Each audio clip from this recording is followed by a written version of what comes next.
Las pandillas en este momento están debilitadas, están golpeadas, están impactadas por el trabajo del Gabinete de Seguridad Ampliado. No hay reacción, no se han adaptado ni se han sobrepuesto. O sea, siguen estampida. Siguen escapando, siguen en huida, se están metiendo por todos lados.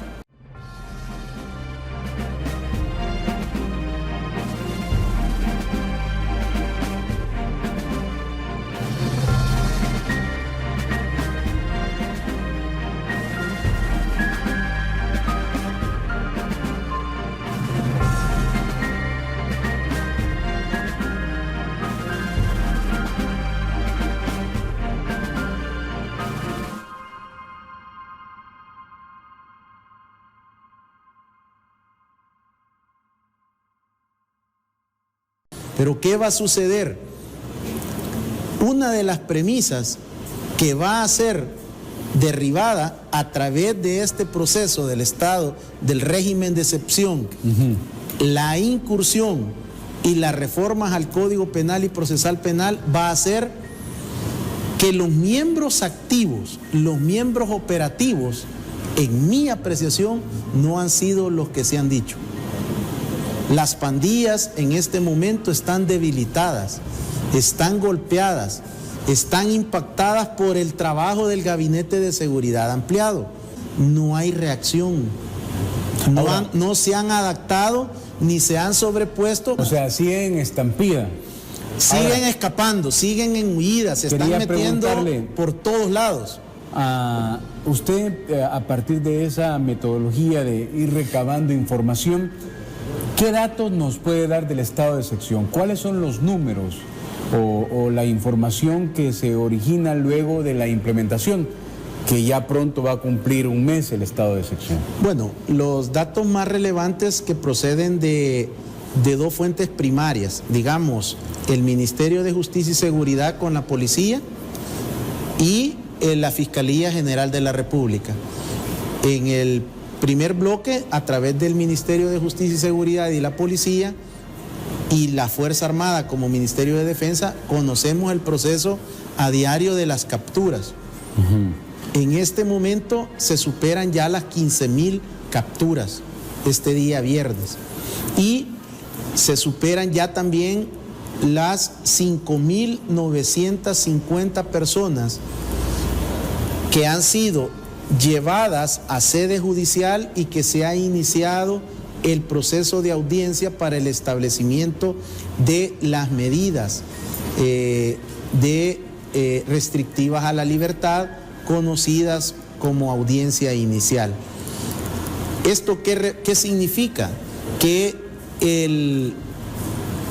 la Fiscalía General de la República está, durante este siguiente fin de semana, llegará a más del 50% del total de los capturados judicializados y con instrucción formal con detención provisional. Y aquí quiero aprovechar, Medardo, porque hay muchos defensores en el ejercicio libre de la profesión del derecho, de las ciencias jurídicas, que están engañando a los familiares de las personas que han sido detenidas. Le están pidiendo una serie de hasta 15, 20 requisitos y ellos le están asegurando que se los va a sacar en audiencia inicial, en la imposición de medidas. Sí. Y están engañando a las familias y están cobrando entre 500 y 1.500 dólares porque les dicen que los van a sacar en primera audiencia. Eso es completamente falso, amigo televidente y cibernauta. Las reformas del Código Penal y Código Procesal Penal establecen que a los miembros de pandillas y del crimen organizado ya no pueden gozar del beneficio de otra medida que sustituya a la detención provisional. Por lo tanto, me parece muy burda la manera que le están quitando el dinero a los familiares de los que han acudido a un defensor particular. Y eso reitera que todo se está haciendo bajo el imperio de la ley, porque esas son reformas aprobadas por la Asamblea Legislativa y sancionadas por la Presidencia de la República, como ocurre y está establecida en la Constitución de la República. Es decir, esas esas reformas, esa reforma, valga la redundancia, que hace que un pandillero ya no pueda gozar de otro tipo de medida sustitutiva, se ha hecho con el debido proceso. Por eso es muy importante el llamado que usted hace, para que no se dejen timar por estos falsos abogados, malos abogados en la palabra. Estimados televidentes y cibernautas, las medidas aprobadas por la Asamblea Legislativa, las reformas al Código Penal y Procesal Penal, son, en mi opinión, más estrictas que el mismo régimen de excepción. Pero estos eran los portijos, los portones que estaban aprovechando algunos defensores y que también tenían algunos jueces y juezas para dejar en libertad o otorgarle medidas sustitutivas a la detención provisional a verdaderos miembros de pandillas y del crimen organizado. Esa reforma que nunca llegó desde el surgimiento de las pandillas criminales es hasta el año 2022 que se promueve y se solicita por medio del señor presidente a través de lo que es el ministro de Justicia y Seguridad Pública. Esa es la importancia. Entonces, ¿qué sucedía antes del régimen de excepción? Estas personas eran capturados por órdenes judiciales, por órdenes administrativas o en flagrancia. Cuando iban a subir a los patrullas de la policía, amenazaban a la población y la gente quedaba en angustia. La gente decía: ya voy a salirte, ya van a regresar y más bravos. Y más bravos. Entonces, y efectivamente, en 72 horas estaban en la comunidad y estos tipos se vengaban con la comunidad, con la población, porque en su mente asumían que había una denuncia ciudadana y era el trabajo de una orden administrativa o judicial o la flagrancia. ¿Cuál es la diferencia? Ahora, con la reforma al Código Penal y Procesal Penal, estas personas ya no pueden gozar de este beneficio, porque la Fiscalía General de la República, en combinación y en equipo con las y los investigadores especializados de nuestra Policía Nacional Civil, están presentando los requerimientos en los juzgados especializados para que se presente la evidencia.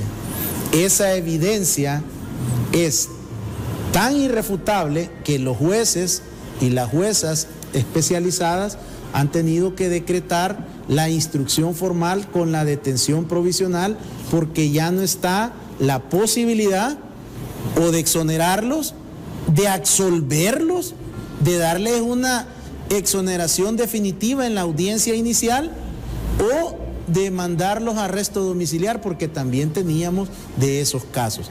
Por eso, los que han quedado en libertad, y ayer el señor fiscal general de la República brindaba un amplio informe a la Nación, él establece cuáles son las personas que han quedado en libertad a petición de la Fiscalía en sede judicial, porque la investigación ha determinado antes del requerimiento que la persona no pertenecía a una estructura del crimen organizado o pandilla. Es la misma Fiscalía la que está respetando la legalidad. Y, Medardo, este régimen de excepción es un régimen constitucional. Ha seguido el proceso de la petición del señor presidente de la República por medio del señor ministro de Justicia y Seguridad. Llegó a la Asamblea Legislativa y en la Asamblea Legislativa incluso miembros de la oposición política, adversarios del gobierno de la República, votaron a favor del régimen de excepción. Por lo tanto, no es inconstitucional. Ahora, es la última medida, es el último ratio constitucional para enfrentar esta amenaza a la seguridad nacional y a nuestra soberanía, como es el accionar del crimen organizado y las pandillas. Ahora, creo que los números, la evidencia, las capturas, la instrucción formal con detención provisional y la paz, los testimonios de la población invitan a sugerirle de una manera muy respetuosa al señor presidente de la República y a los funcionarios del Gabinete de Seguridad Ampliado, de mi parte, que puedan considerar una extensión del régimen de excepción por los logros, por los resultados, por los avances en primer lugar.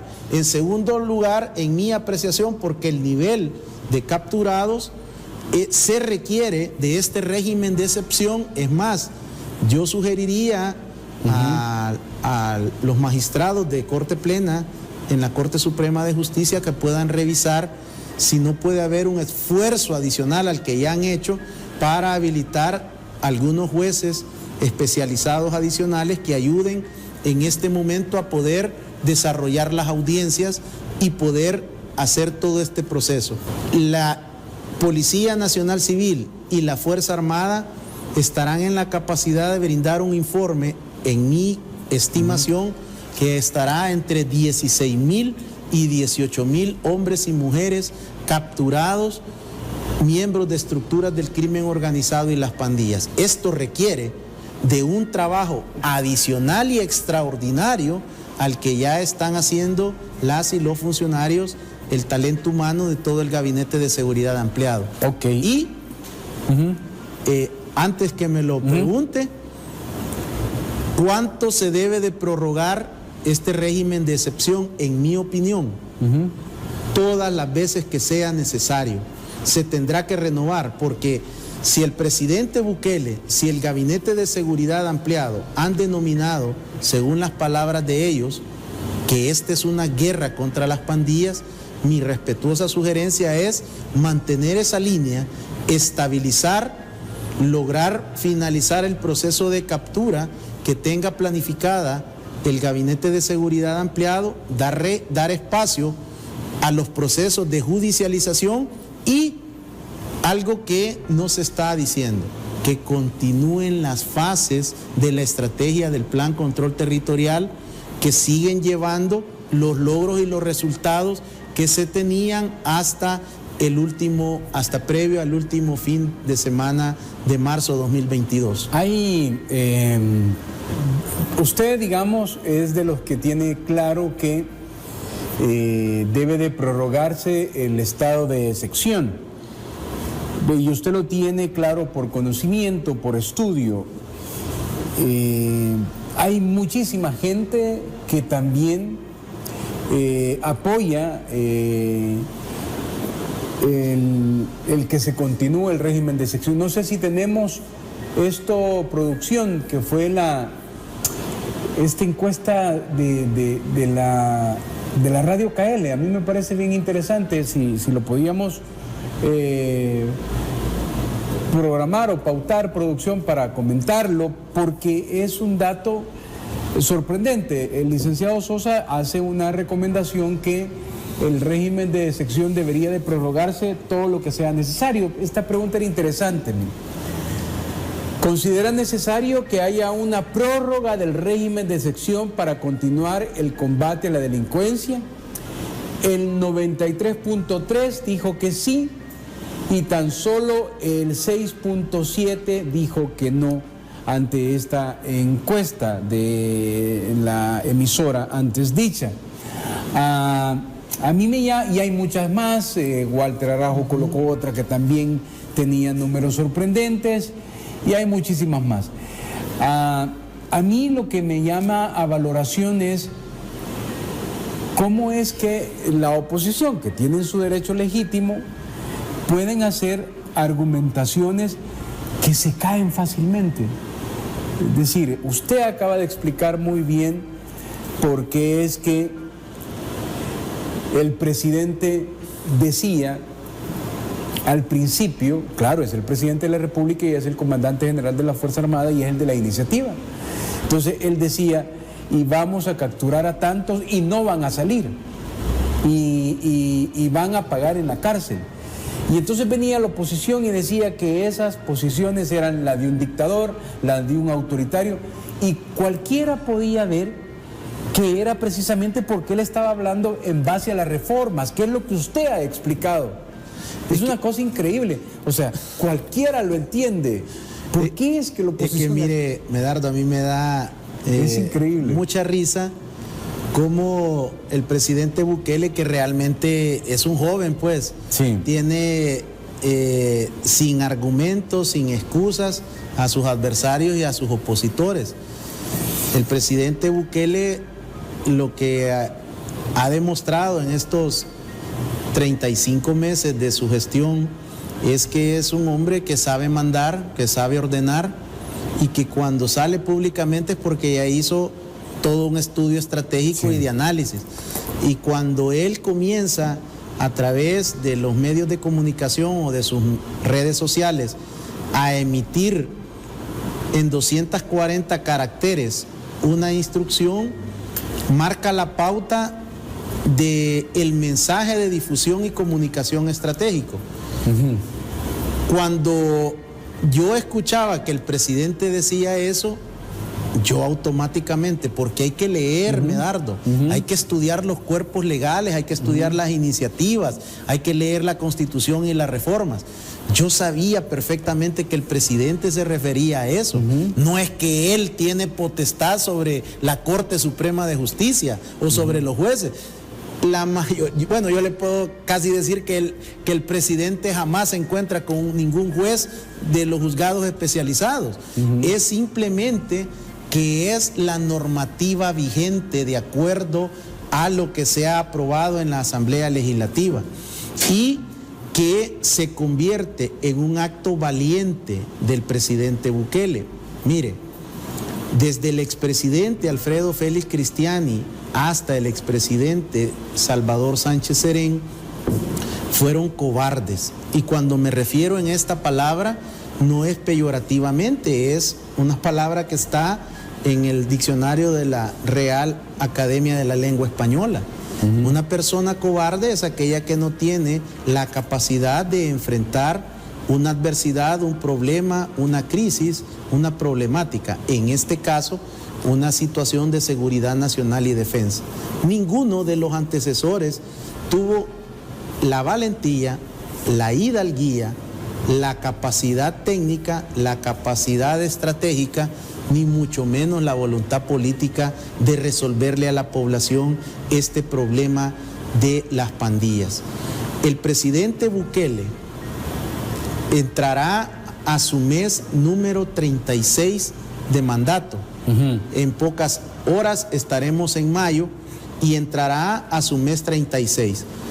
Y el presidente Bukele se presentará el 1 de junio del 2022 en el marco de su tercer aniversario como el primer presidente que ha combatido estratégicamente, inteligentemente y con todo el poder coercitivo del Estado,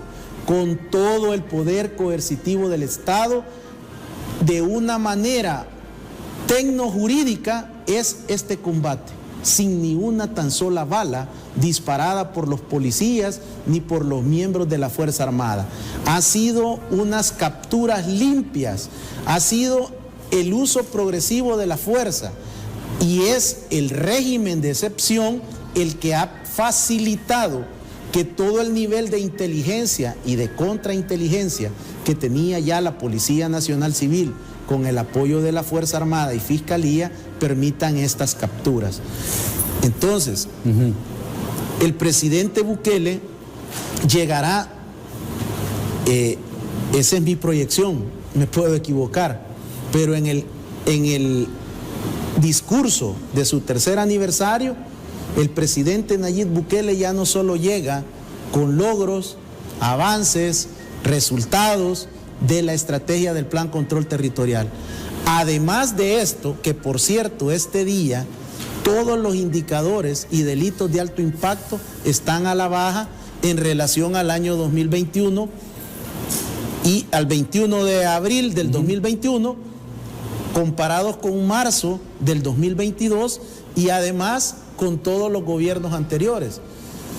No solo va a llegar con los indicadores y los resultados, sino que se va a parar en el podio donde establezca su discurso y poder decir que es el primer presidente que ha combatido con sabiduría, con táctica y con estrategia el combate y la represión a las estructuras de las pandillas y que va a permitir que al iniciar su cuarto año de gobierno, se sigan desarrollando y consiguiendo los resultados de la estrategia que él ha impulsado desde junio del 2019.